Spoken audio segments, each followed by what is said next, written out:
Bien, vamos a ir al libro de Efesios una vez más.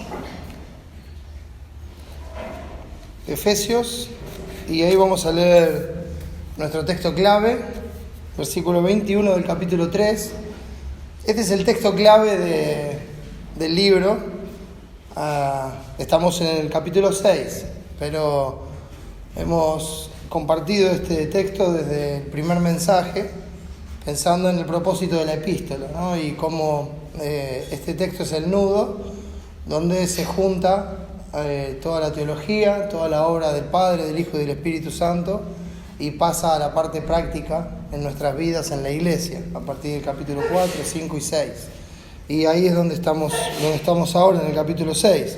Dice el texto: a Él sea gloria en la iglesia, en Cristo Jesús, por todas las edades, por los siglos de los siglos. Amén. El miércoles hablábamos acerca de la enseñanza y veíamos que se compone de dos partes. No solamente está la parte teórica, sino que también está la parte práctica, ¿verdad? Entonces tenemos ese cuerpo de enseñanza en los primeros 3 capítulos, y luego no solamente nos dice lo que hay que hacer, sino también nos dice cómo hay que hacerlo. Vamos a esperar que... No, está bien. Ahí está, bienvenido. Entonces, ahí pasamos de lo que es la parte teórica, vamos a decirlo así, a la parte práctica. Y la parte práctica justamente se trata de lo que dice el texto: a Él sea gloria en la iglesia. Y cuando hablamos de la gloria de Dios, no hablamos solamente de una luz brillante, sino que hablamos de exhibir el carácter de Dios. Es la manifestación de la persona de Dios, de quién es Dios, de cómo es Dios. Eso es la gloria de Dios, la manifestación plena de su carácter. Claro que nosotros no podemos hacer una manifestación plena de su carácter, porque eso solamente está en Cristo. Pero nos fue dado en Cristo una porción de la gracia, como dice en el capítulo 4, de la gracia de Cristo, para que eso manifieste en nosotros ese carácter del Señor, al ser nosotros imitadores de Dios como hijos amados, al ser imitadores de Cristo. Entonces el llamado es a darle la gloria a Dios en la iglesia, no solamente cuando la iglesia está reunida, sino cuando la iglesia está en el lugar donde vive habitualmente. Cuando nosotros nos vamos, después de estar reunidos el día del Señor, o otro día en la semana, o alguna otra reunión que podamos hacer, cada uno vuelve a su casa, a sus tareas habituales, a su familia, a su trabajo, a la escuela, lo que fuera. Y ese es el lugar donde debemos mostrar el carácter de Cristo en todas las relaciones. Aquí la enseñanza y la aplicación de esta enseñanza empieza en lo que es la iglesia, luego se extiende al trato con el mundo que no conoce a Dios, y luego va a la relación del matrimonio, luego va a los padres, va a los hijos, va al trabajo, a todos los ámbitos de la vida, llamándonos a darle la gloria a Dios como iglesia, como cuerpo de Cristo. Entonces, lo que nos presenta Pablo en el final es justamente una batalla que se presenta al querer uno vivir como Dios manda en un mundo que es enemigo de Dios.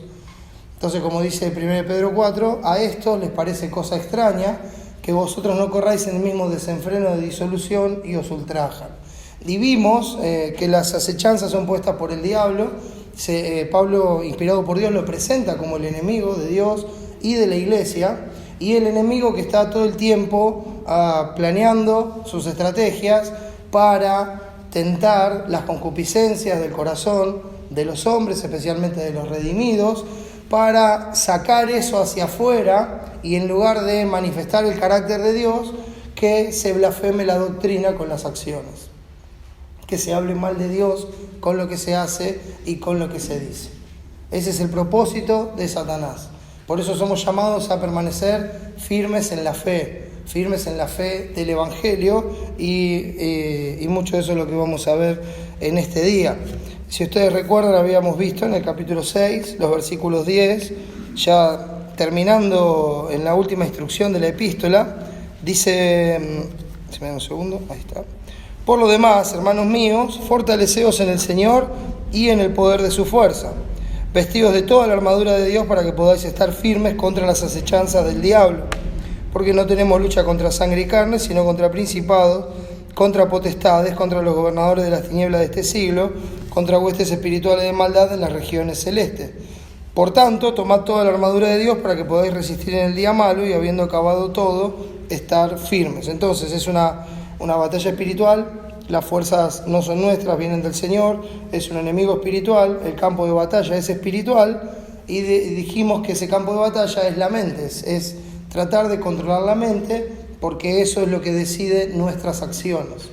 Entonces, toda la estructura que tiene montado el enemigo es para gobernar nuestra mente, para, por medio de engaños y mentiras, hacernos pensar que eso es lo que necesitamos, que eso es lo que debemos ser, que eso es lo que queremos, y así instigar todas las concupiscencias de los hombres.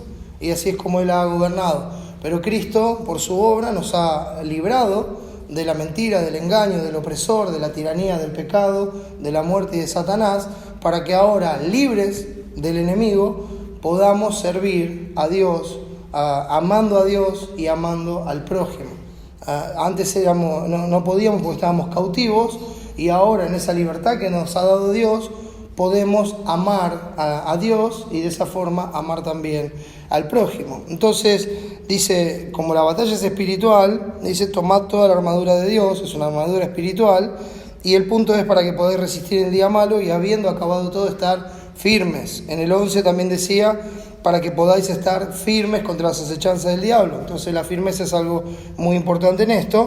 Y cuando vamos al versículo 14 dice, estad pues firmes, ceñidos vuestros lomos con la verdad y vestidos con la coraza de justicia. Ya hemos hablado de esa muralla de la verdad alrededor de nuestra mente, de esa coraza de justicia, de la justicia de Cristo, que guarda también nuestra mente, y calzados los pies con el apresto del Evangelio, como los integrantes de la Iglesia se aferran al Evangelio de la paz, y eso es lo que le da consistencia a su vida, lo que los sostiene, lo que los hace estar firmes.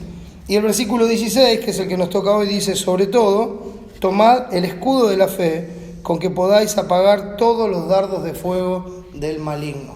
Sobre todo, tomad el escudo de la fe, con que podáis apagar todos los dardos de fuego del maligno. Vamos a orar, pedirle a Dios su ayuda en este tiempo, y que podamos ver que los integrantes de la Iglesia se escudan en la fe del Evangelio. Oremos y que Dios nos ayude. Amado Padre, una vez más queremos darte gracias por Jesús, nuestro Señor y Salvador. Gracias por su obra de gracia, que nos ha traído de la muerte a la vida, para que podamos conocerte, para que, librados de aquellos enemigos que nos oprimían y nos sujetaban por la fuerza, aquellos que nos usaban para sus fines, hoy podemos servirte, Señor, porque la victoria de Cristo en la cruz del Calvario ha sido definitiva, ha sido total. Y Padre, hoy se presenta una batalla en la que necesitamos de tu ayuda, tu guía, tu sabiduría, que nos permitas ver las cosas como tú las ves, que nos permitas, Señor, honrarte en todas las cosas, darte la gloria. Fortalécenos en tu gracia, ayúdanos a confiar plenamente en ti, a mantener los ojos en ti, a estar confiados en la fe del Evangelio. Gracias por este tiempo, Señor. Te ruego por aquellos que no te conocen, que en tu gracia y misericordia les salves, tráelos a ti, para que te vean, Señor, para que puedan ver tu gloria en la faz de Cristo, para que puedan ser salvos y tener vida eterna. Padre, edifica tu iglesia y ayúdame con el mensaje, que sea todo para honrarte a ti. Gracias, Padre, por tu misericordia. En el nombre de Jesús y para su gloria. Amén. Muy bien, hermanos. Dice el texto, sin fe es imposible agradar a Dios. Nuestro texto dice acá, sobre todo tomad el escudo de la fe, con que podáis apagar todos los dardos de fuego del maligno. Pero sin fe es imposible agradar a Dios. Ahora, recuerde que la batalla, como dijimos recién, se desarrolla en el campo de la mente, del corazón. Cuando hablamos del corazón, estamos hablando de la mente, estamos hablando de la esencia de nuestros pensamientos. Es ahí donde vive el hombre interior, es la nueva vida en Cristo, la nueva vida, el hombre interior que se deleita en Dios. Pero, como Pablo dice en Romanos 7, vemos otra ley en nuestros miembros que nos lleva al pecado. Entonces se trata del control de la mente, porque de lo que habla la boca está lleno el corazón.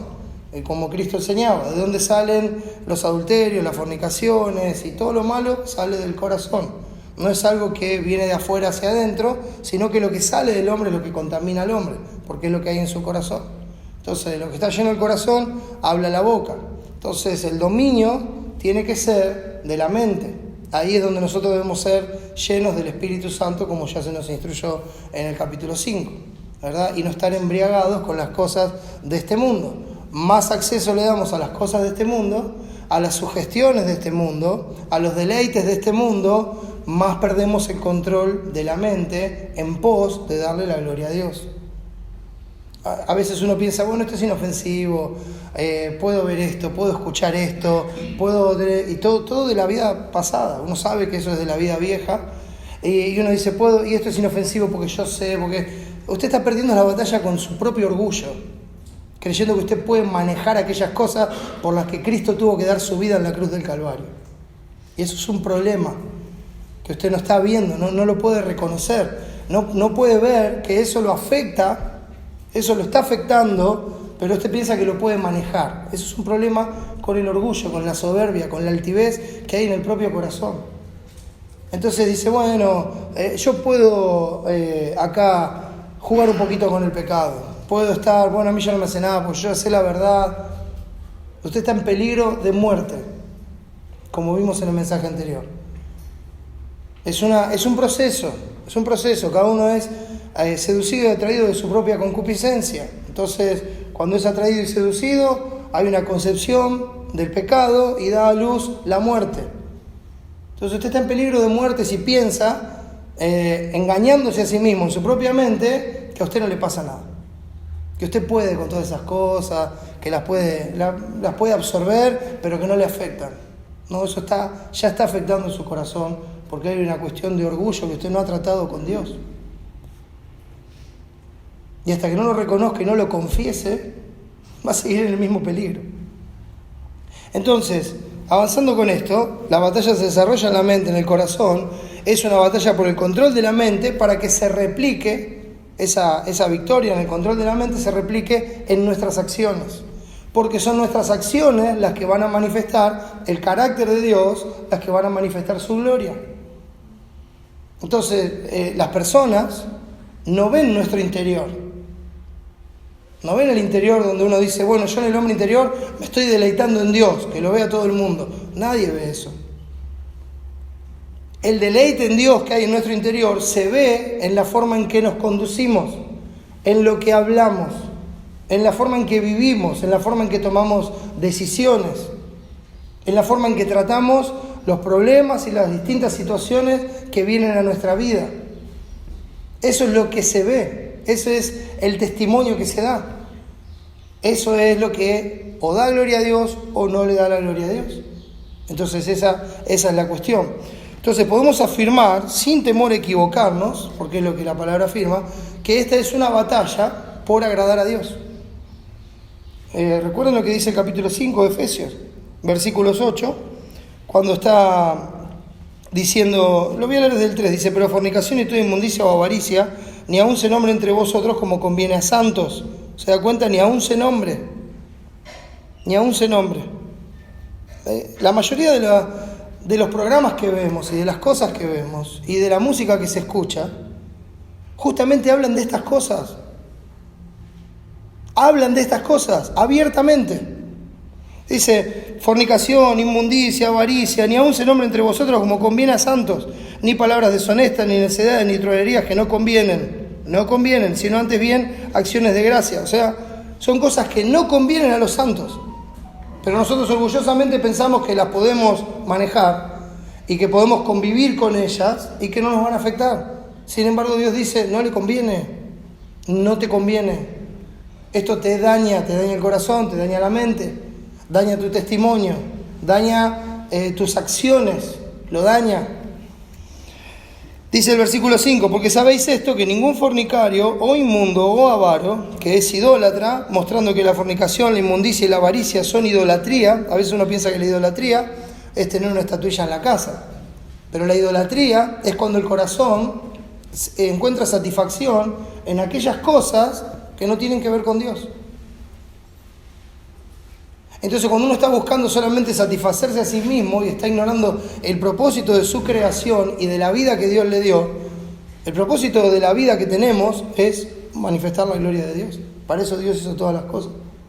Y cuando uno no encuentra satisfacción en eso y la busca en las cosas que ofrecen este mundo, repito, como dice el texto, porque sabéis esto, que ningún fornicario o inmundo o avaro, que es idólatra. Eso es idolatría, porque esas cosas ocupan el lugar de Dios en nuestra vida. Entonces esas cosas que tanto queremos, tanto nos gustan y tanto deseamos y tanto buscamos, nos convierten en idólatras. Dice, y ningún idólatra tiene herencia en el reino de Cristo y de Dios. No hay herencia, no hay vida eterna, no hay relación con Dios, no hay comunión con Dios a causa de la idolatría. Entonces dice, nadie os engañe con palabras vanas, porque por estas cosas viene la ira de Dios sobre los hijos de desobediencia. Siempre la advertencia de Cristo, de los apóstoles, nadie os engañe. Son palabras vanas, infladas, mentirosas, cuando le dicen, no pasa nada con estas cosas. Tranquilo, una vez, nadie se da cuenta, si nadie te ve, está bien. Es en tu intimidad no pasa nada. Después cuando vas a la iglesia es todo santo, pero en la intimidad no pasa nada. Son palabras vanas y engañosas. Lo que es en la intimidad es lo que va a reflejar en la vida. Nadie os engañe con palabras vanas. Donde usted encuentra el deleite, eso es lo que es.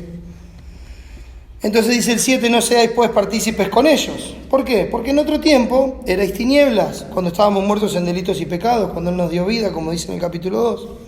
Mas ahora, pero ahora, sois luz en el Señor, andad como hijos de luz. Fueron salvados de las tinieblas, fueron traídos a la luz, vieron la gloria de Dios en la faz de Jesucristo, vinieron a la verdad, ¿no? Y ahora sois luz. Cristo nos dijo, vosotros sois la luz del mundo. Y no se enciende una luz y se pone debajo de un almud. O sea, nadie prende una luz y le pone un balde arriba. Porque entonces, ¿qué propósito tiene mantener la luz prendida? ¿Pagar más en la boleta al final del mes? No tiene ningún propósito. Cuando uno prende una luz es para que alumbre. Cuando Dios nos salvó y nos llevó a su luz, cuando Él iluminó nuestros corazones para que veamos su gloria, Él lo hizo para que esa luz resplandeciera como luminares en el mundo en medio de una generación maligna y perversa.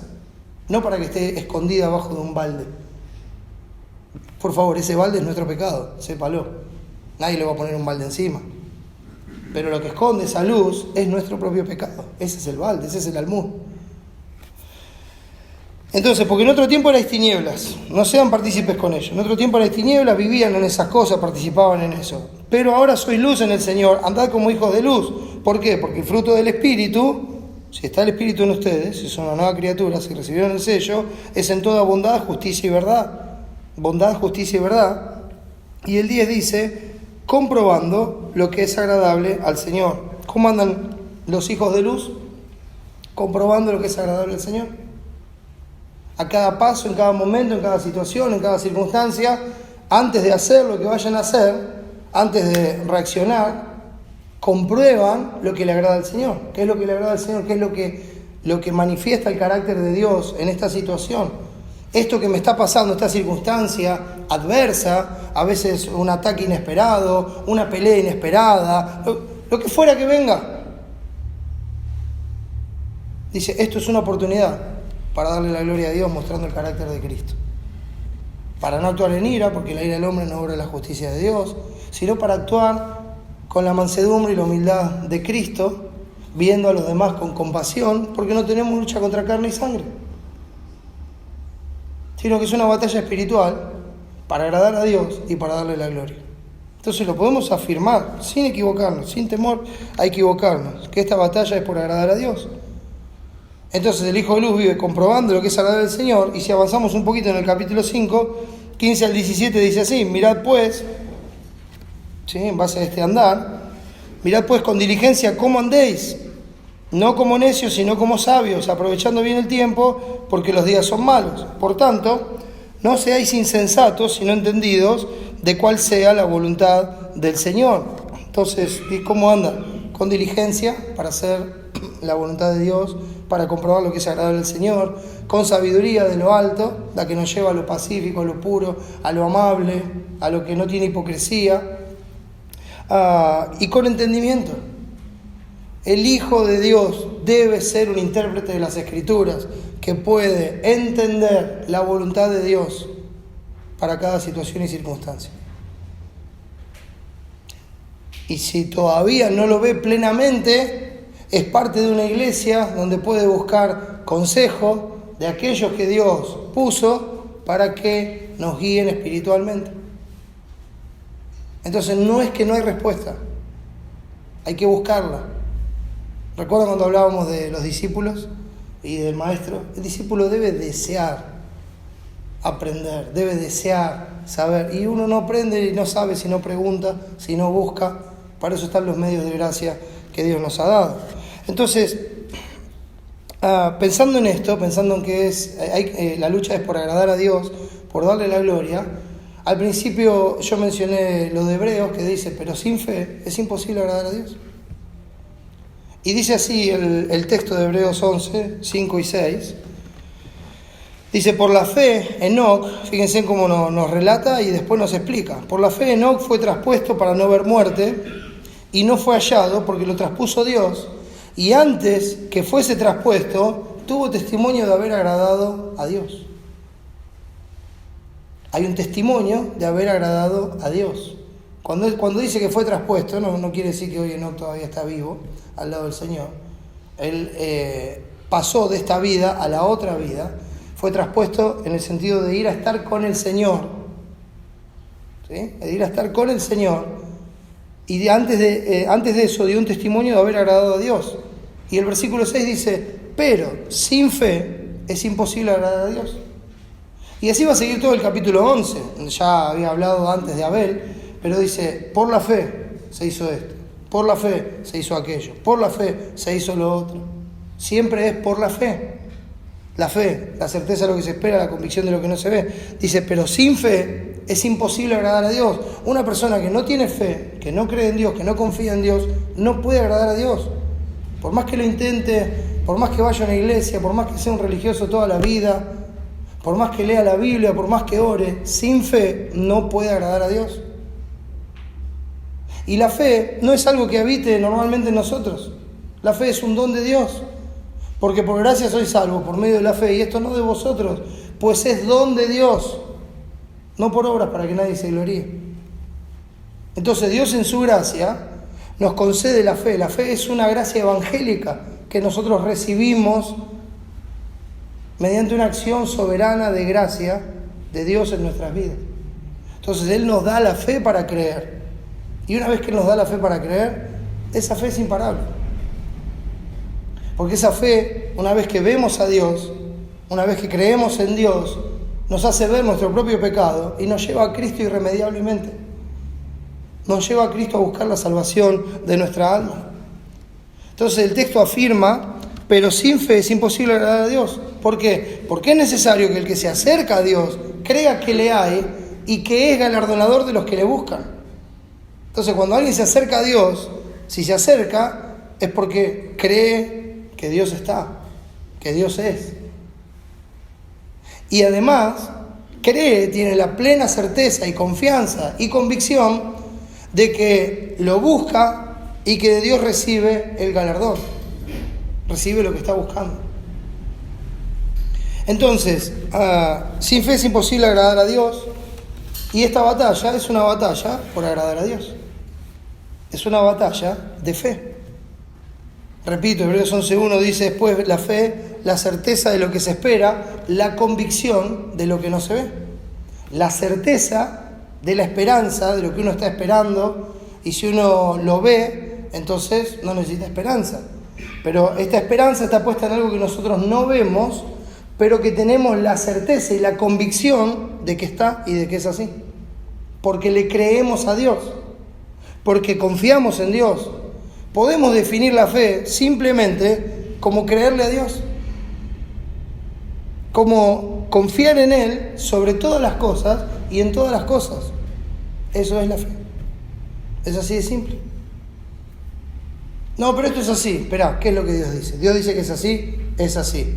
No, pero fíjate que no coincide con esto, con las pruebas, esto. No es una cuestión de eso.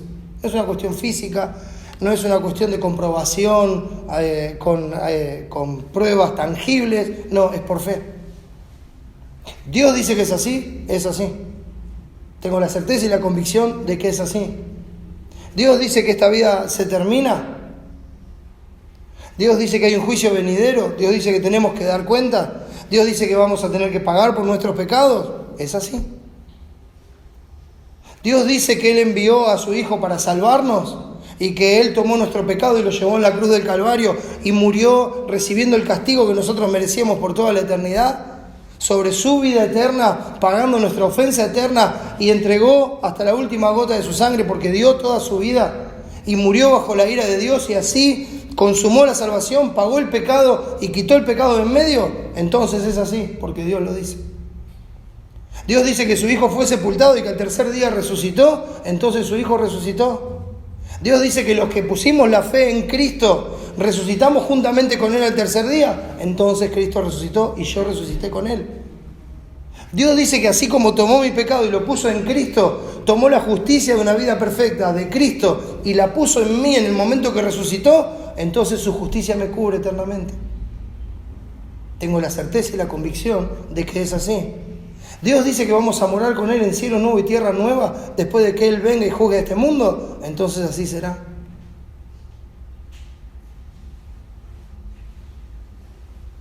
Entonces uno espera, porque tiene la convicción de que es así. Es por fe. Cuando uno mira el capítulo 11 de Hebreos, encuentra que por la fe no estaban buscando lo terrenal, porque estaban esperando una ciudad celestial. Porque por la fe saben que lo que Dios prometió es así, que lo que Dios les dijo es así. Fe en Dios, creen en Dios, creen que Él es galardonador de los que le buscan. Nuestro galardón es la gloria juntamente con Cristo. Entonces nosotros podemos encontrar el fundamento de nuestra fe en el Evangelio de Jesucristo. Nosotros no teníamos fe hasta escuchar el Evangelio de Jesucristo.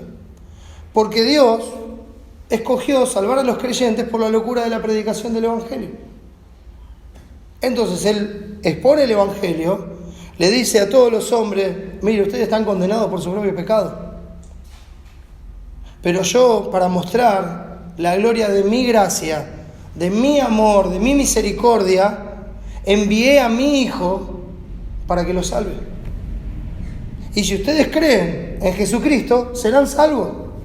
Si ustedes creen en que por medio de Él tienen el perdón de los pecados, entonces van a ser salvos. Porque todo aquel que invocar el nombre del Señor será salvo. Y si Dios lo dice, así es.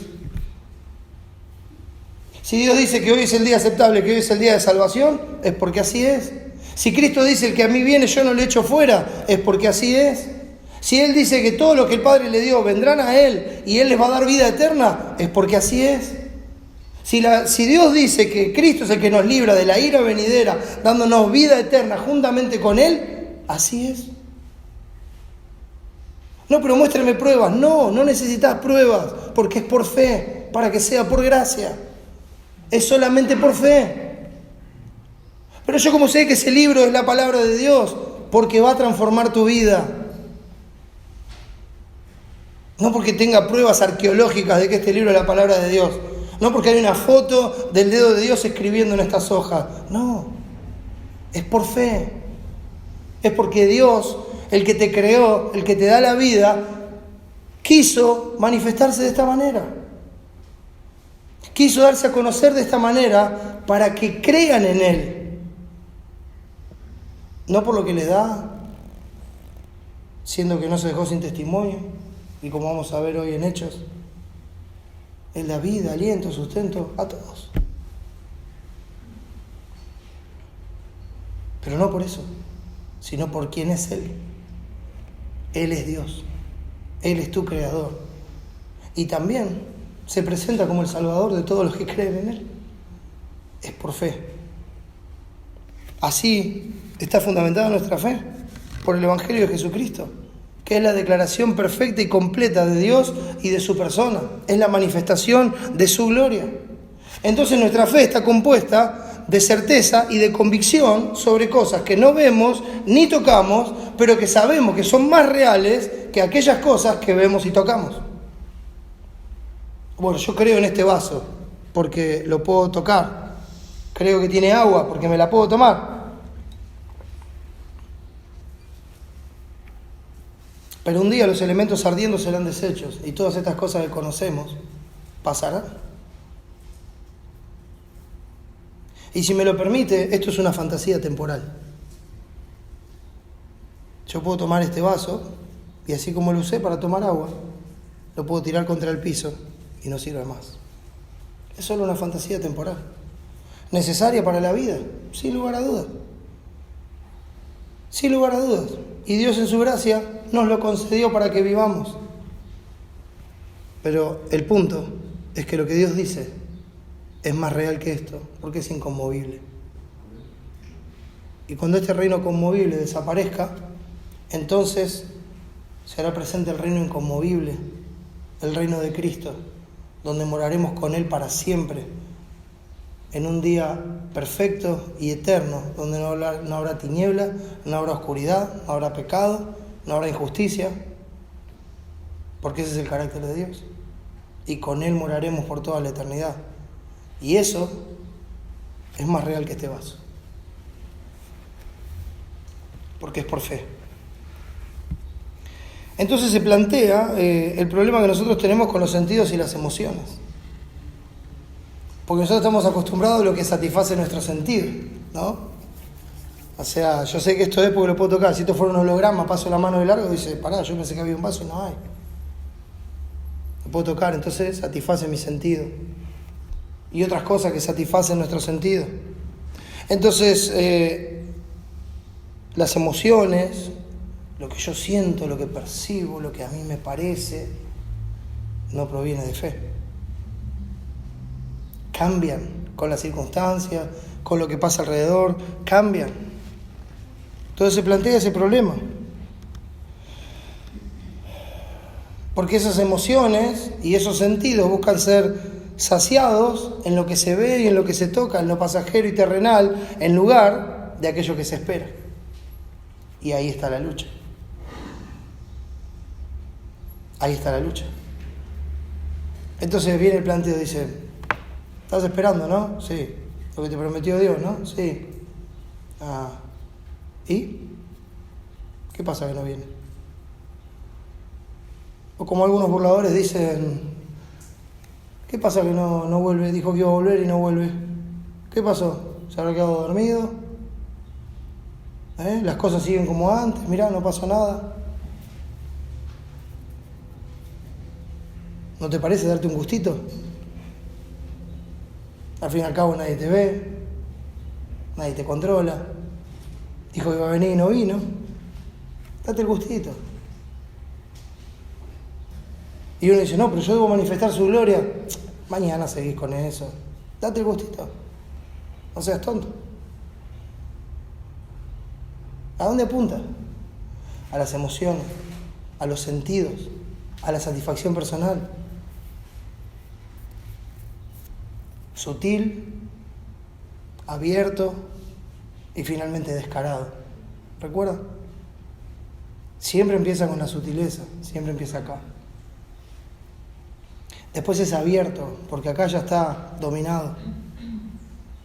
Y entonces se vuelve descarado, porque ya uno no está preocupado por nada, directamente lo hace. Lo hago y qué, ¿verdad? Yo soy así y qué. Y ahí estamos, ¿verdad? Sale a la luz el orgullo. Se presenta ese fuerte deseo por aquello que promete con engaños. Hemos visto que el enemigo es mentiroso y homicida desde el principio. De hecho, ya vimos también el pasaje de Génesis 3, cuando en el principio él engañó a Adán. No voy a decir por medio de Eva, Adán y Eva. Adán, los dos eran una sola carne y los dos recibieron el mismo nombre, Adán. dado por Dios. Pues el hombre puso otros nombres.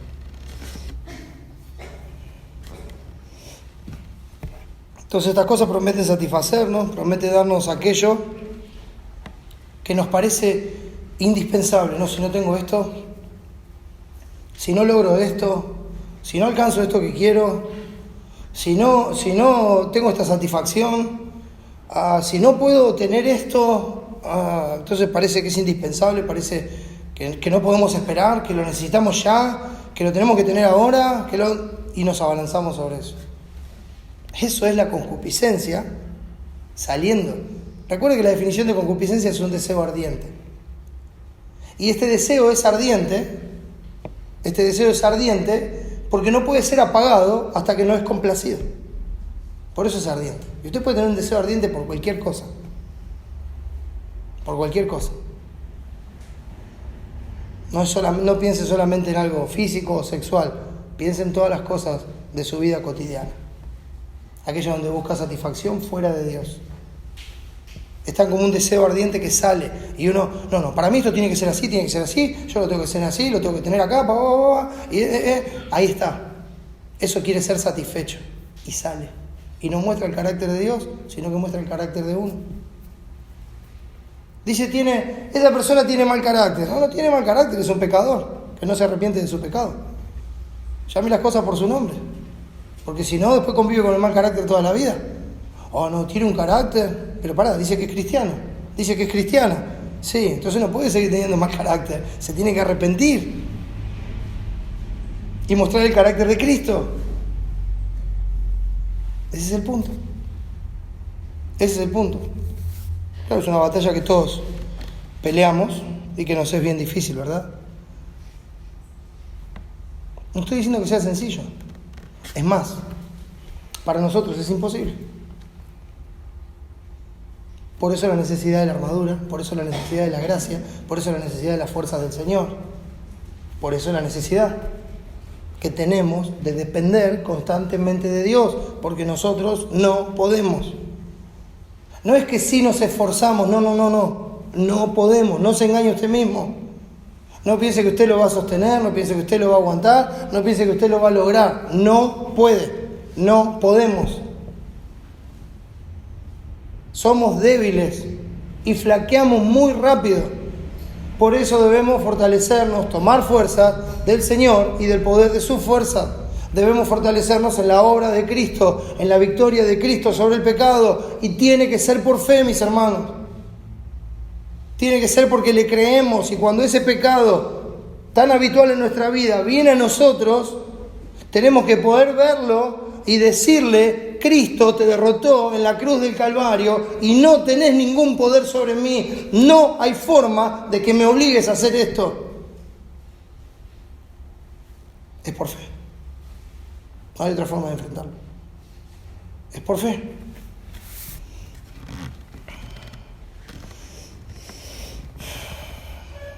Estas cosas son las que están al alcance de nuestros ojos, las que seducen nuestra carne, las que prometen la vanagloria de esta vida, como nos enseña 1 Juan 2. Es todo aquello que se presenta y va a lo profundo de nuestro ser para sacar afuera nuestra concupiscencia. Y cuando digo nuestra concupiscencia, mire, la mía puede ser muy distinta a la suya, pero el método que usa el enemigo es el mismo. Sin duda usted y yo somos diferentes. Y usted tiene sus pecados, yo tengo los míos. Por ahí hasta podemos coincidir en varios. Pero sin duda hay cosas que a usted lo afectan y a mí no, y hay cosas que a mí me afectan y a usted no. Somos diferentes y el enemigo lo sabe. Entonces cuando va por su concupiscencia, no por la del vecino. Va a buscar la suya. Y usted sabe cuál es. Usted sabe cuál es. Usted sabe qué es lo que lo doblega y qué es lo que lo mantiene así. Usted lo sabe. Necesita creerle a Dios. Necesita saber que los principados y potestades fueron despojados por Cristo públicamente en la cruz del Calvario para que no tengan más poder sobre nosotros. Tiene que saber que el tirano fue derrocado, que la muerte perdió su poder. nosotros no vamos a morir. ¿Pero qué está diciendo?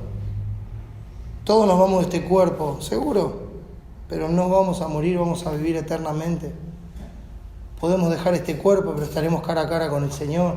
Y en el momento de la venida de Cristo recibiremos un cuerpo glorificado y así estaremos para siempre con el Señor. No vamos a morir. Ya no hay temor a la muerte y no nos puede sujetar en servidumbre como lo hizo hasta acá, haciéndonos creer que esta es la única vida que tenés y que si no lo lográs ahora no lo lográs nunca más. Corre atrás de la zanahoria que esta vida te propone. Te va a meter en una presión, en una carrera que te va a llevar y te va a agotar hasta el final, prometiéndote que vas a lograr todo. Y lo único que vas a encontrar al final es que vas a estar exhausto y sin esperanza.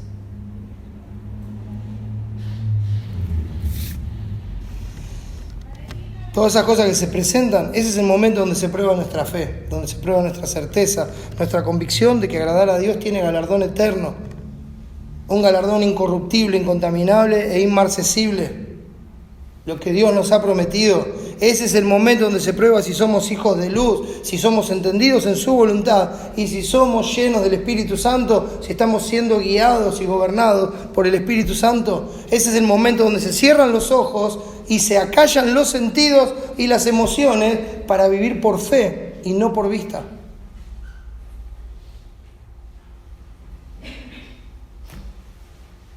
¿Sabe que los ojos nos engañan?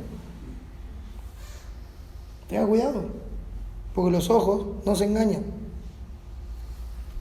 Nos hacen creer que algo que vemos y que entra por acá. ¿Recuerdan cuando hablamos? ¿Por dónde entran las provisiones? Acá y acá. No se deje engañar, los ojos nos engañan.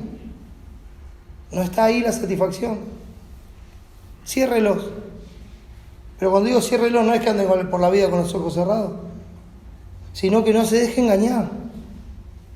Que abra los ojos de la fe, que no mire la belleza que estos ojos ven, mire la belleza de Cristo, la que Cristo da y la que solamente Cristo tiene.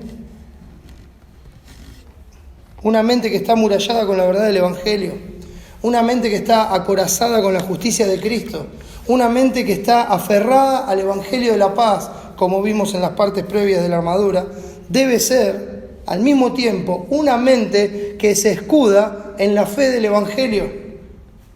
Fíjense, ¿se acuerdan? Leímos Colosenses 3 hace poco, y cuando hablaba de vestidos como escogidos de Dios, y después dice, y sobre todas estas cosas vestidos de amor, como si fuera el sobre todo. Todos sabemos lo que es un sobre todo, ¿verdad?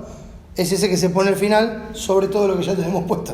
Por eso se llama sobre todo, ¿no? Si usted no sabía que se llamaba sobre todo por eso, ya lo sabe. Se lo pone arriba de todas las cosas. Y acá pasa exactamente lo mismo, porque en el versículo 16 dice, sobre todo, tomad el escudo de la fe. Entonces, ¿de qué habla? Bueno, hablamos hasta acá de ceñir los lomos con la verdad, de vestirse con la coraza de justicia y de calzarse los pies con el apresto del Evangelio. Pero a todas esas cosas las tiene que cubrir con la fe. Y recuerde que esto no es vestimenta física, esto es una armadura para su mente. Para su corazón es una armadura espiritual. Entonces, a estas cosas, a la verdad, a la justicia y a la paz, usted las tiene que cubrir con fe. Las tiene que cubrir con fe. La verdad sin fe carece de poder. La justicia de Cristo sin fe carece de efectividad. La paz del Evangelio sin fe carece de firmeza. Y no porque no la tengan en sí mismos, sino porque no lo tienen para los que no creen. La justicia de Cristo es eficaz para los que tienen fe en Él, pero no para los que no le creen. No es dame la justicia, yo sigo haciendo lo que quiero. No. La justicia es eficaz con fe. La verdad es eficaz. Si usted la cree, si usted no la cree, es una verdad más. Y la paz es eficaz si usted cree que Él es nuestra paz. Si usted cree que Él quitó el pecado de en medio para reconciliarnos con Dios. Pero si no, no tiene ninguna efectividad. Por esto, sobre todo la armadura de Dios, para esta batalla espiritual, debe brillar la fe del Evangelio. La fe que Dios nos dio por medio del Evangelio debe brillar, debe cubrir todas estas cosas. Una firme certeza y convicción de que las cosas son como Dios dice. La fe en Dios, la confianza ciega a este mundo, pero con los ojos bien abiertos a las verdades gloriosas del Evangelio eterno, a las verdades que Dios dice. Eso debe cubrir todas las demás virtudes del Evangelio para apagar los ataques del enemigo. Tiene que estar cubierto con fe. El versículo 16 dice, sobre todo, tomad el escudo de la fe. ¿Para qué? Con que podáis apagar todos los dardos de fuego del maligno. No estamos hablando de estas partes como vestimenta, pero cuando pensaban en un escudo, se planteaba un escudo, no como eso, no el redondito como el del Capitán América, ¿vio? Sino que era un escudo donde se podía el soldado meter atrás. Era así, era alto como el soldado, se hacía de cuero y había batallas donde los enemigos, los arqueros lanzaban flechas prendidas a fuego. Entonces se los recubría con pieles de animales y se los empapaba en agua para que pongan el escudo y cuando esas flechas lleguen, por la misma humedad del escudo y de esa piel, apagara la flecha y que no incendiara todo, porque esa es la idea, ¿no? Tirar e incendiar. Tomad el escudo de la fe con que podáis apagar todos los dardos de fuego del maligno. Entonces, teniendo ese cuadro en mente y pensando que esto es un escudo de fe que cubre justamente la mente, otra vez se nos llama a tomar lo que Dios nos da, a recibirlo por la fe, su escudo de fe para guardarnos. Dice, sobre todo, tomad el escudo de la fe. Pero toda la armadura, ¿de quién es? Es toda la armadura de Dios. Es lo que Dios nos da, es la fe que Dios nos da. Y nosotros justamente debemos recibir esa fe por fe. Parece un trabalengua, pero es la necesidad que tenemos. Creerle a Dios, saber que es así. Saber que la verdad que Él dice es así. Saber que la justicia de Cristo es nuestra justicia. Y saber que la paz que Cristo logró es nuestra paz. Perdón.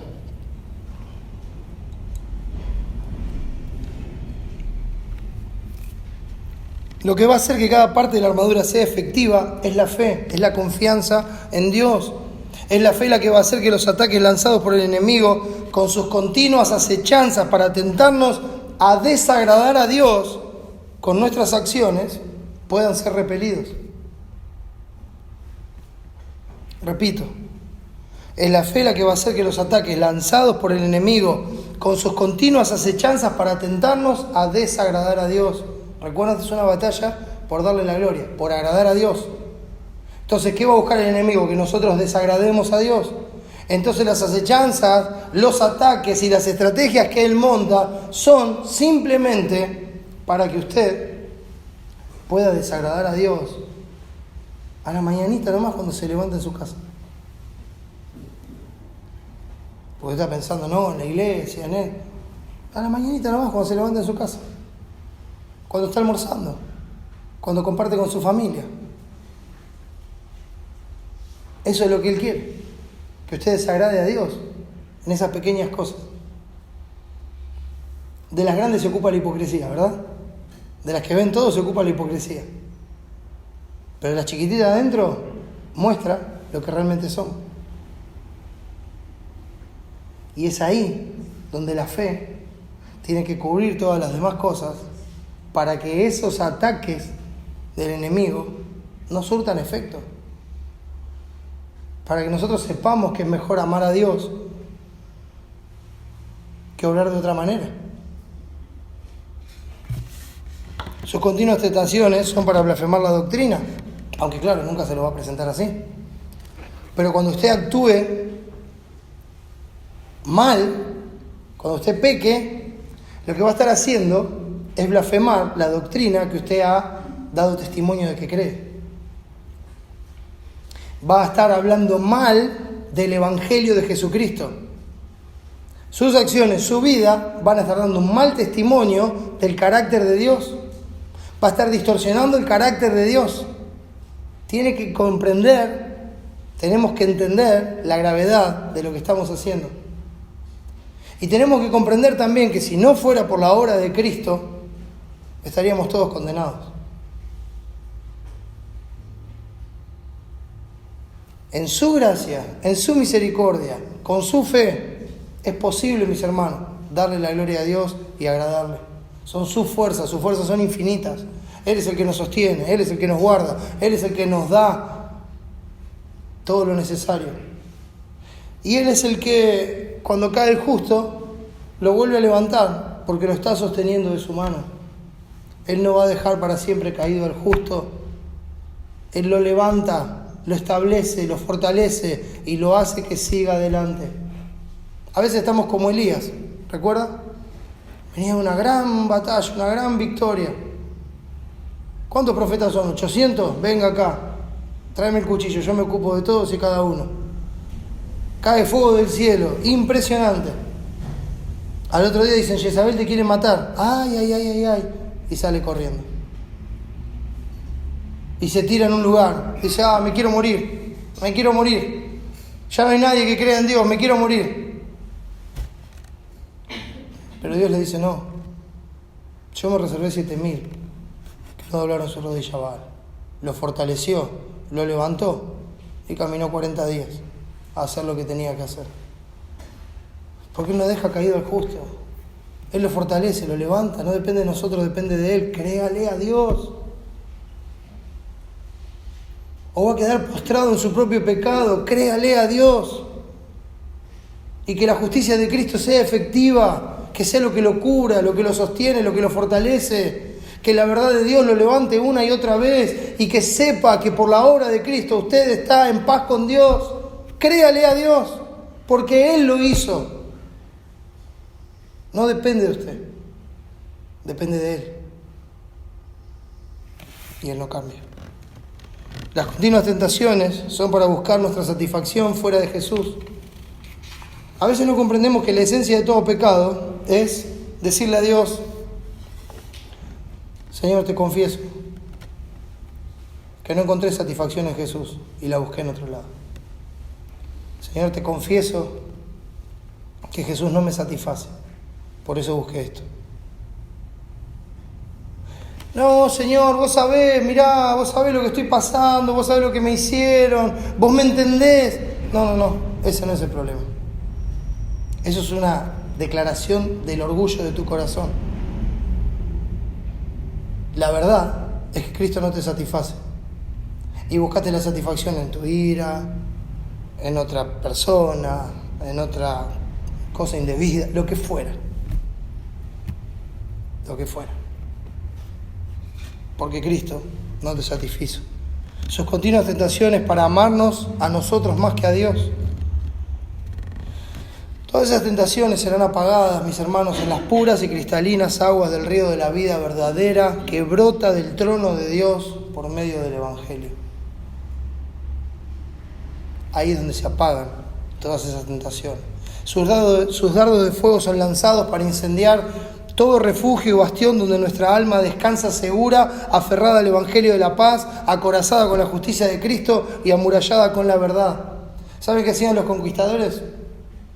Por ejemplo, Tito Vespasiano en el año 70, cuando conquistó Jerusalén. ¿Sabe qué hizo? Prendió fuego todo. Y así lo hacían. Así lo hacía Babilonia, Asiria. Terminaban de conquistar un lugar, se llevaban a los esclavos y después prendían fuego todo porque no querían dejar nada.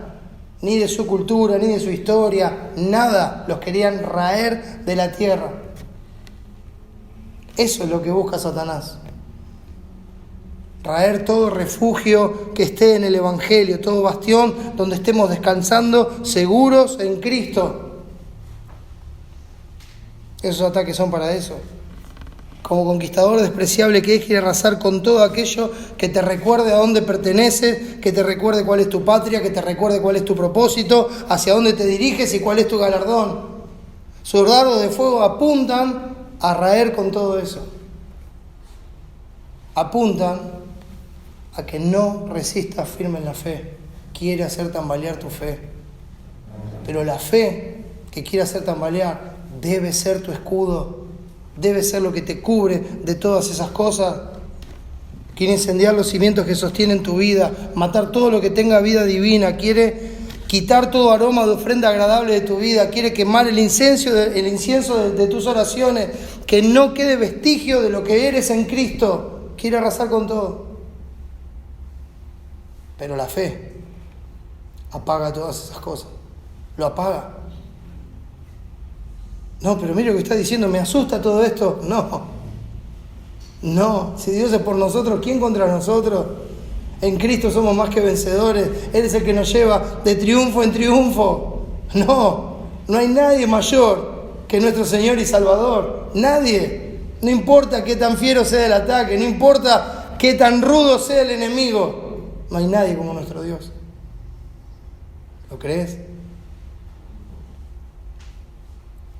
Porque es por fe. Ay, no, pero usted no entiende lo que estoy pasando, no sabe la cosa que me pasa. ¿Dónde está tu fe? ¿Dónde está tu fe? ¿Le crees a Dios? ¿Crees en el Dios del Evangelio? ¿Crees en el Todopoderoso? Aférrate a Él y no a tus propias debilidades. Por la fe en Dios, en su palabra, en su verdad, en sus promesas,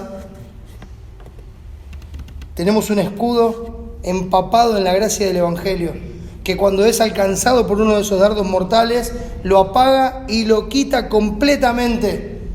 Le quita completamente su vigor y desnuda el engaño y pone de manifiesto las estrategias de mentira con que el homicida desde el principio te está atacando. La fe desnuda la mentira del enemigo. Enseguida. Ay, no, pero lo que está pasando me hace dudar. ¿Dudar de qué? ¿De Dios? No. ¿Dudar de qué? ¿De la palabra? ¿De las instrucciones? ¿De hacer las cosas como Dios manda? No. Es la fe la que te va a librar de todo eso. Aunque la tierra tiemble, tenemos que confiar. Aunque todo se desmorone alrededor, hay que seguir con los ojos en Dios. Hay que seguir confiando en Él. Con que Dios os ha dicho, dice el mentiroso. Pero la fe responde, no solo Dios lo ha dicho, yo tengo la plena certeza de que es así. Entonces el enemigo dice, pero Dios te está engañando, Dios es un tirano egoísta que no quiere que disfrutes todo lo bueno de esta vida. Así es como contraataca el enemigo, pero la fe responde, mi completo deleite, disfrute y satisfacción está en Jesús y todas las bendiciones eternas y espirituales que el Padre ya me ha dado en Él, mi regocijo está en el Señor siempre. ¿Había divisiones en la iglesia? Miren, ruego voy a Cinti que sean de un mismo sentir. ¿Saben cómo lo van a hacer? Regocijados en el Señor siempre. Otra vez os digo, regocijados. Y cuando se esté regocijando en el Señor, no va a encontrar diferencia con nadie que esté en la fe del Evangelio. Y el enemigo vuelve por más y te dice que Dios quiere evitar en su despótica soberanía que tú seas como Él. No, Dios te está engañando porque no quiere que vos seas como Él. Pero la fe responde, no, Dios no solamente no quiere evitar que sea como Él. Es más, Él quiere que yo lleve su imagen. No te dejes engañar por el enemigo. Entonces el enemigo dispara otra vez y dice, mira la suavidad y la dulzura de lo prohibido, mira cuánto placer te espera si te entregas a la mujer extraña. Nada te satisfará más que la miel del pecado. Pero la fe responde, ¿tomará el hombre fuego en su seno sin que sus vestidos ardan? No, el fruto del pecado es la muerte, pero la dádiva de Dios es vida eterna en Cristo Jesús, Señor nuestro. El maligno se levantará una y otra vez para disparar sus dardos de fuego, pero el escudo de la fe los apagará uno tras otro con la verdad del Evangelio, con la justicia del Evangelio, con la paz del Evangelio. La fe ahogará todo intento del enemigo en el sobreabundante río de la gracia de Dios, mis hermanos. Créanle a Dios. Tened fe en Dios. El río que brotó de la cruz del Calvario con el sacrificio de Cristo para salvación de todo aquel que cree.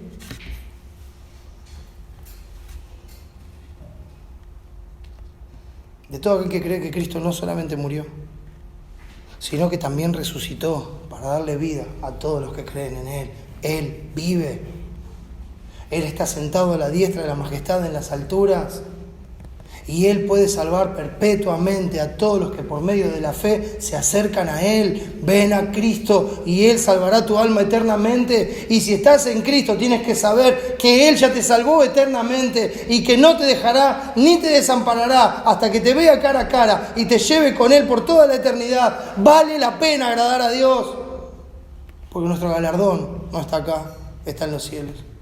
Y nos está esperando al final de este camino. Esa justicia se reveló en el Evangelio por fe y para fe.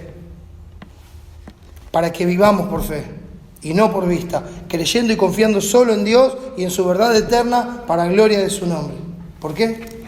Porque los integrantes de la iglesia, mis hermanos, se escudan siempre en la fe del Evangelio. Amén. Vamos a orar. Amado Dios, gracias por tu amor y misericordia, por esta salvación tan grande que nos has dado. Señor, ayúdanos a andar como es digno de tu nombre, a agradarte en todo, a darte la gloria, a hacer tu voluntad. Ayúdanos, Señor, a confiar en ti, en todo tiempo, en todo lugar. Sosténnos, Señor. Que la fe aleje nuestras dudas, porque lo que no proviene de fe es pecado. Ayúdanos a creer en ti en todo tiempo. Ayúdanos, Señor, a darte la gloria. Padre, una vez más ruego por aquellos que no te conocen. Tú ves los corazones. Tú tienes el poder y la gracia para salvar. Tráelos a la vida para que te vean, para que se gocen en ti, para que se maravillen de tu gracia, para que vivan por fe. Fortalece a tu iglesia, Señor, y que la fe sea siempre nuestra victoria, porque es la fe que nos ha dado la que vence al mundo. Gracias, Señor, por todo. En nombre de Jesús y para su gloria. Amén.